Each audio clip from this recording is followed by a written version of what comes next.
Hey guys, Shaman Marsha Sava here. I wanted to do a part two on alter integration because I'm still learning a lot and some information I wanted to share with you guys in case you're working on this at home. Here's some free tools to do it with.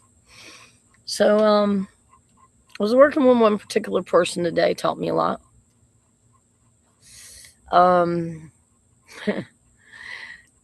she was, we went in and we undid the tree of death again on her because it takes more than one time, guys. You can't do this. Is not a one time, one shot and you're done.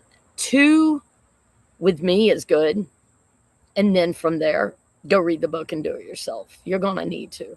But after we undid it for the second time, which helped her even better than the first, just like it did me, it took me about 7, 8 times of undoing other people for me to get it off myself. I could still feel things unhooking off me. And if I find new things, I'll still feel things unhooking off me. And I wasn't bad at all. So yeah, you definitely need to redo the book several times in a very thorough way, which is what I have perfected. Um, but after we undid it, she started getting a lot of anxiety. And I'm starting to realize that this anxiety that I thought was coming from external sources is a lot of times the altars. And what it is they're nervous about a lot of things. They're stressing. They don't know me. They don't know what's going on. They don't know the life they just got thrust into. They will some. They'll have impressions and dreamlike memories, but it won't be real clear. Some of the details are fuzzy. So if you guys have altars and you had altars just integrate, you need to sit down with them and explain the important things. This is how we behave in this situation. This is how we don't. This is something important you might need to know. And you really got to be a little detailed because they don't know. And so they'll get stressed and upset coming in trying to run your life when they don't know how to. They don't know your life enough. They know it to fall into it smoothly, but these little details get lost.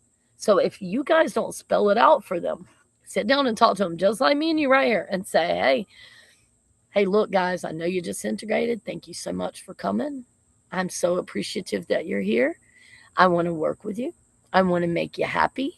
I want you to come through and let me know what you need and what you want. And, do you need healing? Do you need protection? Do you need upgrades? I'm going to send that to you now. And, a lot of times they won't ask for healing. So you got to ask, do you need healing? Do you need upgrades? Do you need protection? Do you need whatever?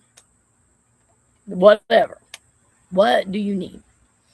Um, so um, I started talking to these altars, and she was able to get that her altars, the dread and the anxiety they were feeling was they just simply didn't want to integrate because they wanted to die. So I was like, wait, that's fine. I'm going to tell you one thing, altars. I just told the altars, I said, look, you want to die because you want to escape this reality, right? Well, that is what we're on a mission to do. We're getting the fuck out of here. And if you guys hop on the bandwagon, we'll get out so much faster, easier, and better. And you know what? Those altars that did not want to cooperate and just wanted to die, all of a sudden, boom, they're on board. They said, okay, there's a way out of here. Let's go. You see how I have to convince altars. So, yeah, they integrated. They just didn't want to be here anymore. And we're like, we don't either. So we're in agreement. Let's work together on this.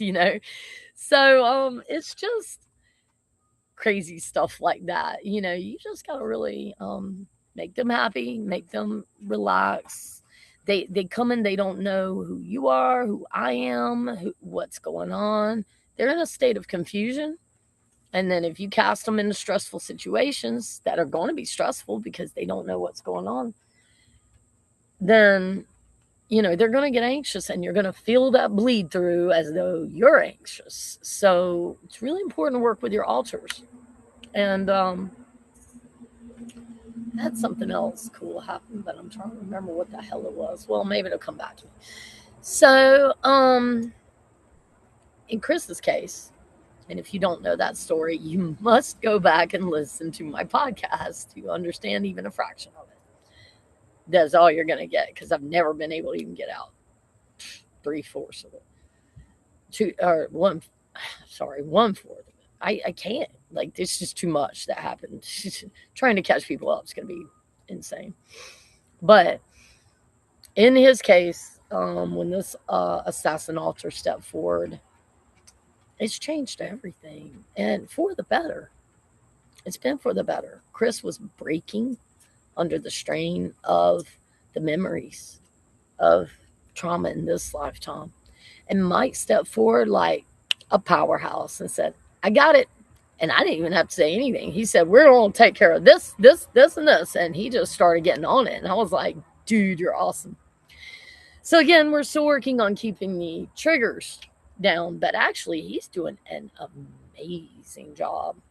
So these altars can come forward and help you exponentially to make your life better. They are aspects of you. And trust me, you all have been having bleed throughs of these altars in your personality all along. So you're scared of them and they're scared of you, but you're the same being. If you can just relax and just drop them walls enough to let them in some, you don't have to let them in all the way, because when you let them in all the way, they can have a full takeover. You don't want to do that, at least till you get to know them. But you let them in as a blended state. They need to come in with you, and you be as a blended state, and then you can do things together. So you have a altar name, whatever, Joe Blow. Sit down and say, okay, me and you, we're going to do this together right now because I think you'll like that. Just things like that. Just it's simple. It's not complicated. Everyone's made this so much harder than it is. And I thank God every day that we didn't sever him off, which is what everyone was telling us to do, just sever him off.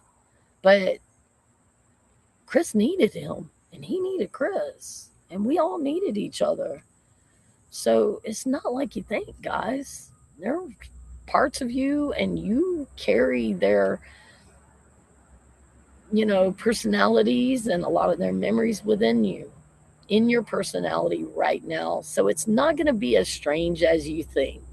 It might be in the beginning, but then once I taught you and get all that calmed down, you'll be good to go.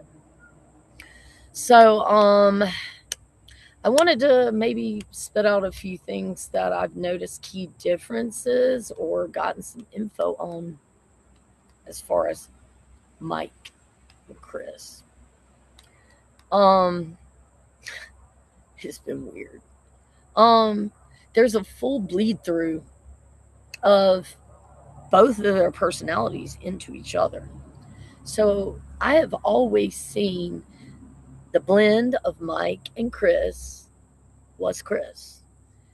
He was always both. And I didn't even understand how much of it was Mike until now when he's standing in front of me. And I'm like, whoa, I can't believe how hard the bleed through was from him. It was very, very hard.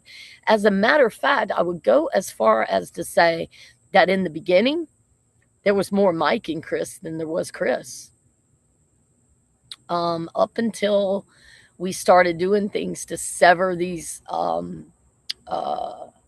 rituals, and it cut Mike off. Up until that point, a lot of times the bleed through of Mike was stronger on Chris than Chris's own energy. I don't even understand that. But I'm also seeing Chris bleed through Mike hard. Some of their mannerisms, some of the way they speak, the way they think, a lot of it's seamless. It's actually, a lot of it is seamless. You wouldn't even know the difference, except you would feel a more heavier, harder energy off of Mike and off Chris, you just feel stressed energy and more emotional energy. But other than that, and you know, the way they walk and present themselves and even their energy is very different. Their bodies are different and everything. But there's also such a bizarre similarity that I even forget, even now, that I'm talking to purely Mike. And Mike gets aggravated sometimes because I forget. And I think I'm fussing with Chris, and it's not. It's Mike. And he's like, hold on. I'm not Chris. And I'm like, oh, yeah. So it's been bizarre. I it still just blows my mind that they're completely different beings, but they're completely the same. It's so weird. I still can't get my head around. But let's see. I was trying to think if I had anything else interesting today. Oh yeah, I had another altar. What was it with this altar? Oh my god, I already forgot. This is what they do to my head sometimes. Okay, this altar. I had to calm this altar down. I think, yeah. This was the same tactic that I just used on the other one, which was basically, hey guys, do you want to get out of here? Do you not want to be here? Oh, yeah. Okay. Well, then we don't either. That's the goal. So the more quicker you guys jump on the bandwagon and start helping us get the hell out of here and integrate and whole so we can get the hell out of here, faster we get out of here. Calm right down. So, like I said, if they come in and you don't know, start asking them, do you want healing? Do you want protection?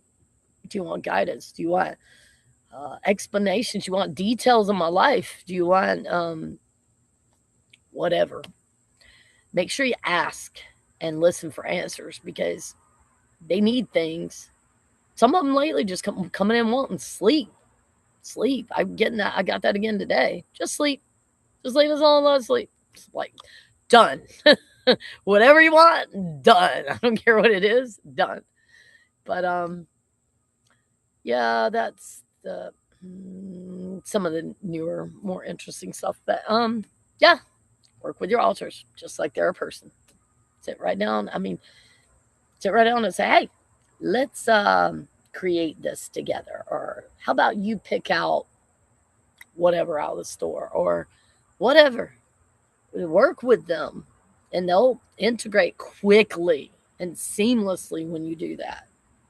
So, anyway, that's all I got. So, you guys have an awesome day. And I am really believing very soon here I'm going to do part 2 on Zay Speed. However, I'm not going to do what I did before. I believe it's safe now to speak about all the things I couldn't speak about. I'm going to double check a couple of things, but there's a lot of crazy, profound things that happened during all that you guys don't know, and I've not been able to share, but I think I'm safe. I'm going to have Mike read into that and make sure I'm safe to disclose certain things. And then I'm going to do a podcast of the real visit with Zay Speed and everything that happened. Well, I don't know about everything because I don't know if I can remember everything, but it was a lot of really cool, amazing things that nobody knows yet. And I'm going to double check and make sure it's time to speak about these. But hopefully I'll be putting that up in the next couple days, something like that. So anyway, keep a lookout for that. And you'll find out how magical that trip was. So many people, no one knows anything hardly, just a couple of people around me. But it was a very profound. I mean, that was one of the coolest things was meeting him and his profound information. And he's an amazing soul. I love him to death. I really think the world of him. I also feel that I'll probably be putting out a podcast pretty soon about manifestational techniques we've learned. Things we had to learn to bust things loose for Chris. ways to get in the back door of the subconscious and things like that. So I'm considering sharing some of my tools. So, I don't know if I should give away everything, but I'm pretty bad about that. I tend to do that anyway because, I want the information to get out there. That's the most important thing to me. Um, so I will probably do that too soon. So, anyway, you guys have an awesome day, and I will catch you soon. Thanks.